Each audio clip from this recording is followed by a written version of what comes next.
Movie की शुरुआत में हम एक लड़की को जंगल में देखते हैं जो काफी जख्मी हालत में अपनी जान बचाती हुई भाग रही थी। तभी पीछे से एक लंबा चौड़ा डीफॉर्म आदमी आया जो कैनिबल था, यानी आदमखोर, इंसानों का मांस खाने वाला। डीफॉर्म वो लोग होते हैं जो केमिकल के बुरे असरात की वजह से बदल जाते हैं, वो खतरनाक हो जाते हैं और इस डीफॉर्म का साइज भी काफी बड़ा होता है। वो डीफॉर्म भागता हुआ आया और अपने एक ही हाथ से उस लड़की के पूरे चेहरे को कवर कर लेता है। वो इतना ताकतवर था कि उसने एक हाथ से ही लड़की का चेहरा क्रश कर दिया, यानी कि कुचल दिया। बस इसी वजह से इसका नाम क्रशर पड़ गया था। फिर वो आदमी क्रशर लाश को अपने साथ घर ले जाता है जो कि जंगल के बीचों बीच था। घर में उसका बड़ा भाई भी होता है जो तब आराम से टीवी देख रहा था। क्रशर लाश को बाहर ले जाकर उसके टुकड़े करने लगता है। तभी हम टीवी पर देखते हैं जहाँ उसी लड़की की टेप रिकॉर्डिंग चल रही थी जिसमें क्रशर उस लड़के को मार रहा था, जिसके वो टुकड़े कर रहा था। असल में उस लड़की को कैद करके ये लोग उस पर जुल्म कर रहे थे, लेकिन किसी तरह वो लड़की कैसे छूटकर भाग निकली तो क्रशर ने उसे मार डाला और अब वो इनका खाना बनेगी। उसके मांस को प्याज के साथ तेल में फ्राई करके ये लोग उसी मजे लेकर खाने लगते हैं। इसके बाद हम एक ग्रुप को देखते हैं जो किसी अमीर आदमी की बेटी को किडनैप अगवा करके ले जा रहे होते हैं। वो लड़की कार की डिग्गी में बंद थी। किडनैपर्स में एक गुंडा, उसका भाई, साथ ही एक लड़का और उसकी कजन सैरा थी। सैरा और उसका कजन तो किडनैपर्स नहीं थी, बस मजबूरी में इन गुंडों के साथ मिलकर ये सब कर रहे थे। ये सब लोग जा कहाँ रहे थे किसी को कुछ मालूम नहीं था, बस एक गुंडा ही जानता था, लेकिन वो किसी को भी बता नहीं रहा था। फिर ये लोग एक गैस स्टेशन पर रुकते हैं। गुंडा कार में ही बैठा होता है जबकि उसका भाई फ्यूल भरने बाहर जाता है। करीब बात सैरा और उसकी कजन की वो स्टोर के अंदर चली जाती है। पिछला दरवाजा खुला हुआ था। अब सैरा की कजन का दिल कर रहा था कि भाग जाए, लेकिन अपनी बहन को यहाँ छोड़कर जाने का उसका दिल नहीं कर रहा था। इनकी कार के आगे एक बूढ़ा आदमी अपने ट्रक में फ्यूल भर रहा होता है। तभी एक शेरिफ आकर उस आदमी से बातें करने लगा, जिससे इन दोनों गुंडों की धड़कन तेज हो जाती है। गुंडे ने तो अपनी गन भी निकाली थी। तभी सैरा और उसका कजन भी बाहर आए तो शेरिफ इन दोनों से भी बातें करने लगता है और ये देखकर तो दोनों गुंडे और परेशान हो जाते हैं। इन्हें डर लगने लगता है कि कहीं शेरिफ को इन पर शक न हो जाए। पर सैरा ने शेरिफ से बातें करके उसका ध्यान भटका दिया। इसके बाद ये फिर से आगे बढ़ जाते हैं, लेकिन रास्ते में गुंडा सबसे बहस करने लगा। तभी अचानक सामने एक बड़ा सा हिरन आ जाता है। तब कार गुंडे से संभल नहीं पाई और सीधा हिरन से जा टकराती है। वो तीनों तो बच जाते हैं, लेकिन गुंडा फंस जाता है और हिरन बेचारा तो मर ही जाता है और उसके सींग गुंडे के सीने में घुस जाते हैं। वो तीनों हिरन को आगे से हटाने की कोशिश कर रहे थे, लेकिन इतना भारी हिरन उनसे जरा सा भी सिरक नहीं रहा था, जिससे गुंडे को तकलीफ हो रही थी। लेकिन तकलीफ उसकी तब बढ़ गई जब वो हिरन होश में आकर छटपटाने लगता है। गुंडे से तकलीफ बर्दाश्त नहीं हुई तो वो सीधा हिरन के सर में गोली मार देता है, लेकिन फिर भी वो बचने वाला तो नहीं था। इसलिए उसका भाई गुंडा उसकी गन छीनकर पूछता है कि हमें कहाँ जाना है, वो बताओ। पर गुंडा अभी भी बता नहीं रहा था तो गुस्से में उसके भाई गुंडे ने उसके सर में ही गोली मारकर उसका सर उड़ा दिया। अब प्लान तो इनका गुंडे के साथ ही खत्म हो गया था। आगे क्या करना था वो इन्हें पता ही नहीं होता और तो और कार भी नहीं चल सकती थी, इसलिए अब उन्हें पैदल ही आगे बढ़ना था। उन्हें ये भी समझ नहीं आ रही थी कि वो आगे की तरफ जाए या पीछे गैस स्टेशन की तरफ, लेकिन साथ में किडनैप की हुई लड़की भी तो है, उसका क्या करें, इस बारे में ही वो सोच रही थी। इस परेशानी में वो पड़े ही थे। फिर अभी अचानक वहाँ एक ट्रक आ जाता है जिसमें एक आदमी था। वो इनकी हालत देखकर कहता है कि तुम में से दो लोग मेरे साथ चल सकते हो, गैस स्टेशन पर जाकर मदद मिल जाएगी। लेकिन दूसरे गुंडे का प्लान तो कुछ और ही था। वो सोचता है कि दो क्यों जाएं जब हम तीनों ही जा सकते हैं, वो भी किडनैप की हुई लड़की को साथ लेकर, और वो भी पीछे नहीं बल्कि आगे जाएंगे। ये सोचकर गुंडे ने उस आदमी को गोली मार दी, जिससे वो बेचारा गिर गया। हालांकि वो तो मदद करना चाह रहा था। गुंडा दूसरी गोली भी मारने लगा, पर तभी सैरा के भाई ने उसे रोक दिया, जिस चीज का फायदा उठाकर वो ट्रक वाला आदमी यहाँ से भाग जाते हैं। अब गुंडे का दिल कह रहा था कि वो सैरा के भाई को भी मार दे, लेकिन सैरा की होते हुए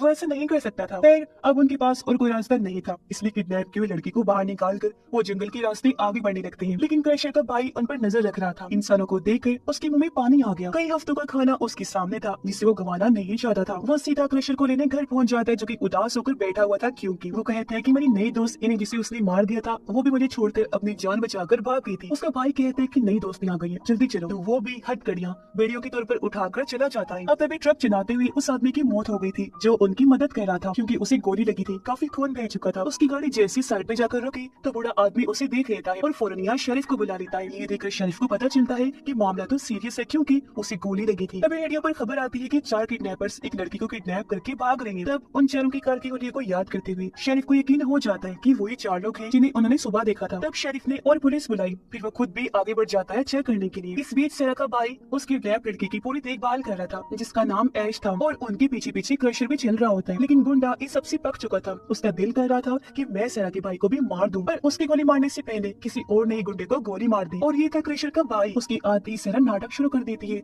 कि ये बुरा आदमी था, हमें किडनैप करके ले जा रहा था, हमें बचाओ, कभी ये तो कभी वो। लेकिन क्रशर के भाई पर नौटंकी ऐसा कोई ड्रामा असर नहीं करता। सैरा का भाई भी आगे आया, लेकिन इससे पहले कुछ कहता क्रशर का भाई उसके मुंह पर गन मार कर उसका मुंह बंद कर देता है और दोनों बहन भाइयों को वीडियो में कैद करके वो उन्हें उनकी गाड़ी तक ले जाता है। वो हैरान थी कि कार तक क्यों ले आया। असल में क्रशर के भाई को हिरन का सर चाहिए था। इतना मजेदार खाना वो कैसे छोड़ के जा सकता था, और ऐश को पीछे इसलिए छोड़कर आया था ताकि क्रशर उसके साथ दोस्ती कर सके। लेकिन क्रशर तो उसे एक हाथ मार कर ही बेहोश कर देता है। उधर क्रशर का भाई सैरा के भाई से हिरन का सर कटवा रहा था, फिर दोनों बहन भाइयों से उसके सर को निकलवाता है। लेकिन जब सर को साथ ले जाने की बारी आई तो सर के भाई ने पूछा, तुम्हें मांस नहीं चाहिए क्या? जवाब में क्रशर का भाई कहते हैं, नहीं, हम जानवरों को नहीं खाते। सर के भाई ने सोचा शायद वेजिटेरियन होगा, सब्जियां खाने वाला, पर उसने ठीक से नहीं सुना था कि हम जानवरों का मांस नहीं खाते, यानी कि वो इंसानों को खाने वाले कैनिबल्स जो थे। तब तक क्रशर ऐश को लेकर घर पहुंच चुका था और उसे अच्छी तरह सोच कर बाहर चला जाता है। तब हमें पता चलता है कि ऐश तो बेहोश होने का नाटक कर रही थी, लेकिन जैसे वो जान बचाने के लिए भागी, सामान से टकराकर सच में बेहोश हो जाती है। इतने में क्रशर का भाई उन दोनों को भी ले आया और क्रशर को देखकर उनकी हालत खराब हो जाती है। हिरन का सर उन्होंने शेड में रख दिया और सैरा से बोलता है, स्माइल कर, मुस्कुरा। तब उसने ऐसे किया, वो झूठी स्माइल कर देती है। इसी दौरान शेरिफ इनकी कार तक पहुंच चुका था, जहाँ आकर उसका दिमाग चकरा जाता है। कार का एक्सीडेंट हुआ था, लेकिन गुंडा तो गोली से मरा था और हिरन का सर भी कटा हुआ था। आखिर यहाँ पर हो क्या रहा था, ये पहले सुलझाने के लिए शेरिफ को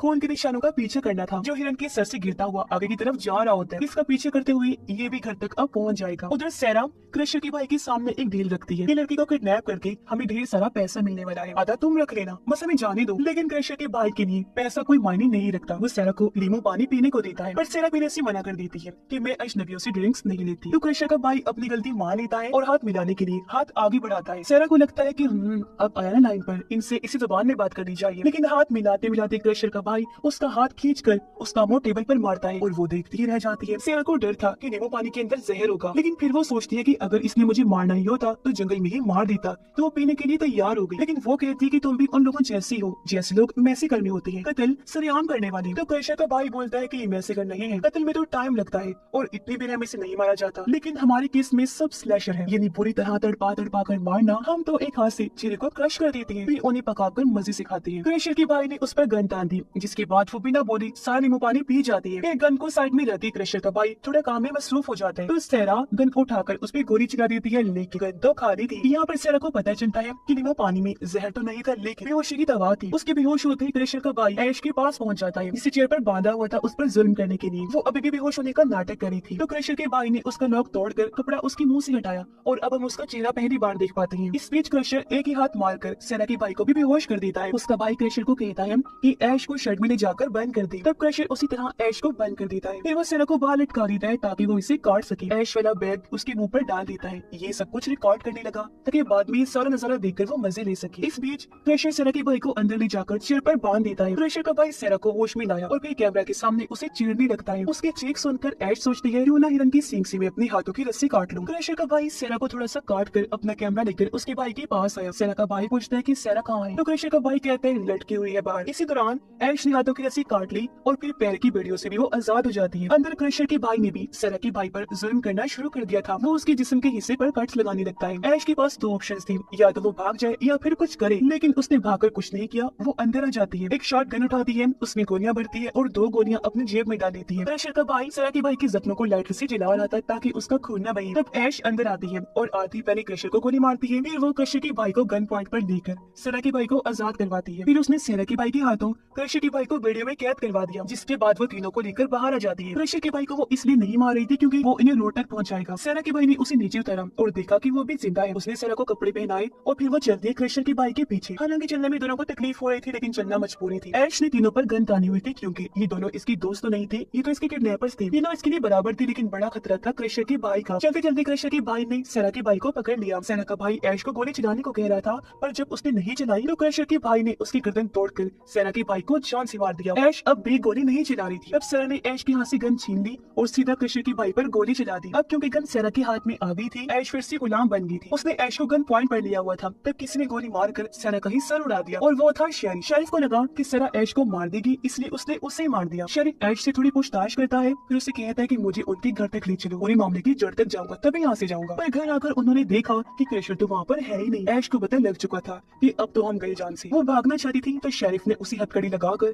चेयर से बांध दिया। फिर वो बाहर जाते हैं जहाँ क्रशर ने एक हाथ पकड़ कर ही उसका चेहरा क्रश कर दिया। इसके बाद वो उसकी टुकड़ी करने लग जाते हैं। तब तक ऐश भी हथकड़ियों से आजाद हो जाती है। क्रशर ने शेरिफ के हाथ पांव काट कर हवा में उड़ाना शुरू कर दिए और एक बड़ा सा चाकू लेकर ऐश भी बाहर जाने लगती है। तब क्रशर का भाई अंदर आ जाता है और उसे गन पॉइंट पर कर लेता है, लेकिन ऐश ने जल्दी से वो चाकू उसके माथे में घुसा दिया। अब मरने से पहले वो चिल्लाकर क्रशर को बुलाता है। क्रशर आया तो ऐश ने उसे भी दोबारा गोली मार दी। फिर 2-3 गोलियां उठाकर वो बाहर भाग जाती है, लेकिन क्रशर भी उसके पीछे ही था। अच्छी बात यही थी कि गोलियां खाने के बाद क्रशर थोड़ा कमजोर हो गया था और वो स्लो स्लो चल रहा था। इसका फायदा उठाकर ऐश रोड तक पहुंच जाती है जहाँ पुलिस भी आ गई थी, लेकिन रोड पर जाने से पहले उसने क्रशर की आंखों में आंखें डालकर उसे चैलेंज किया कि आ जाओ, पुलिस के पास जाऊंगी तो, लेकिन तुझे मार कर। पर क्रशर इस बात को नजरअंदाज करके वहाँ से वापस मुड़ जाता है। फिर ऐश भी पुलिस के साथ वहाँ से निकल जाती है। रात को पुलिस उस घर में पहुंची तो क्रशर दूर से उन्हें देखता रहा, फिर मुड़कर जंगल में चला जाता है क्योंकि वो पुलिस वालों को मारने की तैयारी के लिए गया था। यानी मौत का सिलसिला एक बार फिर से शुरू होने वाला था क्योंकि बेशक इसका भाई मर गया था, लेकिन अब क्रशर अकेला ही सबको निपटा देगा और अपने भाई का बदला भी लेता रहेगा। और इसी भयानक एंडिंग के साथ ही ये कहानी भी इधर ही खत्म हो जाती है।